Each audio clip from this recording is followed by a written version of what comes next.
اللہ رب العزت ارشاد فرماتے ہیں آیت نمبر 142 میں، ام حسبتم، ام کیا، حسبتم تم نے گمان کیا ہے، فعل ماضی ہے جمع کے لیے، واحد ہوتا ہے حسبتا تو نے گمان کیا ہے، حسبتم تم نے گمان کیا ہے، ان کے تدخلو تم داخل ہو جاؤ گے، الجنت جنت میں، ولما یعلم اللہ الذین جاہدوا منکم جبکہ اللہ تعالیٰ نے ابھی تک نہیں جانا ان لوگوں کو جنہوں نے تم میں سے جہاد کیا، اور تاکہ وہ جان لے صبر کرنے والوں کو۔ تو ام کا معنی کیا ہے؟ کیا، حسیب تم نے گمان کر لیا ہے، ان یہ کہ تدخلو اصل میں تھا تدخلونا، ان کی وجہ سے نون گر گیا، فعل مضارع ہے جمع کے لیے، کہ تم داخل ہو جاؤ گے کہاں؟ جنت میں۔ ولما وہ حالیہ ہے جبکہ، حالانکہ، لما ابھی تک نہیں، لما کا معنی کیا ہے یہاں پہ؟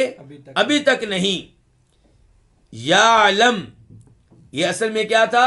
یعلم، یعنی کہ میم کے اوپر سکون تھا جزم، لیکن آگے ملانے کے لیے کسرہ لایا گیا، تو ابھی تک اللہ تعالیٰ نے نہیں جانا الذین ان لوگوں کو جاہدو جنہوں نے جہاد کیا، فعل ماضی ہے جمع کے لیے، واحد ہوتا ہے جاہدہ اس نے جہاد کیا، جاہدو جنہوں نے جہاد کیا، منکم تم میں سے، وَيَعْلَمَ اور تاکہ وہ جان لے الصابرین صبر کرنے والوں کو، الصابرین جمع ہے صابر کی، الصابر صبر کرنے والا۔ اللہ رب العزت بیان کر رہے ہیں کہ احد کی لڑائی میں جو مصیبتیں آئیں، جو پریشانیاں آئیں، جو آزمائشیں آئیں، جو شکست ہوئی، اس کا ایک فائدہ یہ بھی ہے کہ اللہ رب العزت یہ جان لیں کہ جہاد کرنے والے کون اور صبر کرنے والے کون ہیں۔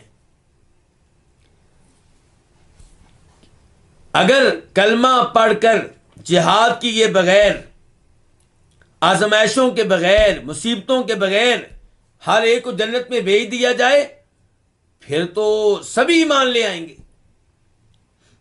لیکن دعوی ایمان کافی نہیں ہے، کلمہ پڑھ لینا کافی نہیں ہے۔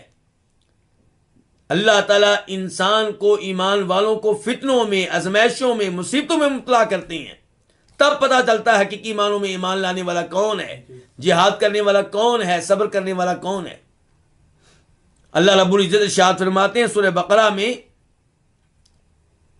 ام حسبتم ان تدخلوا الجنہ ولما یأتکم مثل الذین خلوا من قبلکم مستهم البأساء والضراء وزلزلوا حتى يقول الرسول والذین آمنوا معه متى نصر اللہ الا ان نصر اللہ قریب۔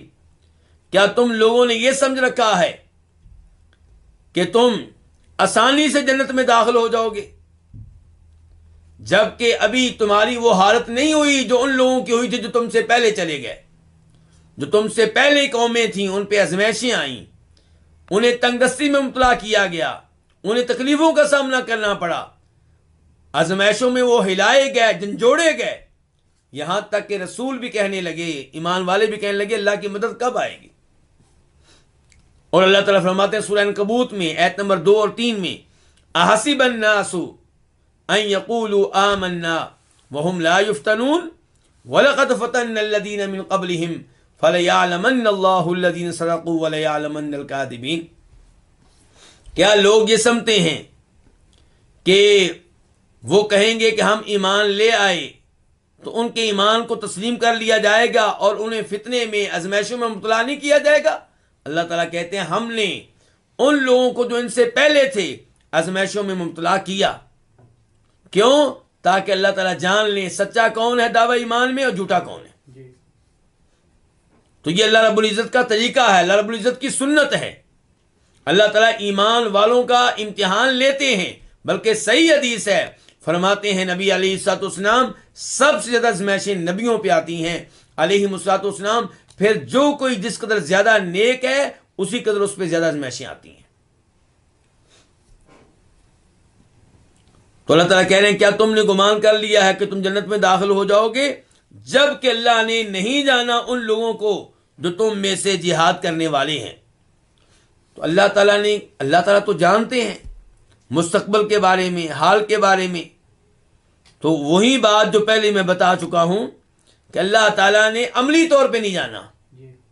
اللہ یہ جانتے ہیں کہ کون سچا ہے دعوی ایمان میں، کون جہاد کرنے والا ہے، کون جہاد کے لیے مخلص ہے، کون جہاد سے بھاگنے والا ہے، کون جہاد سے جان چھڑانے والا ہے، لیکن عملی طور پہ اللہ نے نہیں جانا۔ اور اللہ تعالیٰ جو اجر و ثواب دیتے ہیں اور اللہ تعالیٰ جو سزا دیتے ہیں وہ عمل کے اوپر دیتے ہیں۔ اللہ تعالیٰ جانتے ہیں کہ ایک آدمی گناہ کرنے والا ہے تو اللہ اس وجہ سے اسے سزا نہیں دیتے۔ اللہ سزا کب دیتے؟ جب گناہ کر لیتا ہے۔ تو یہ کیا ہے؟ یہ عمل ہے، یہ میدانی حقیقت ہے، زمینی حقیقت ہے۔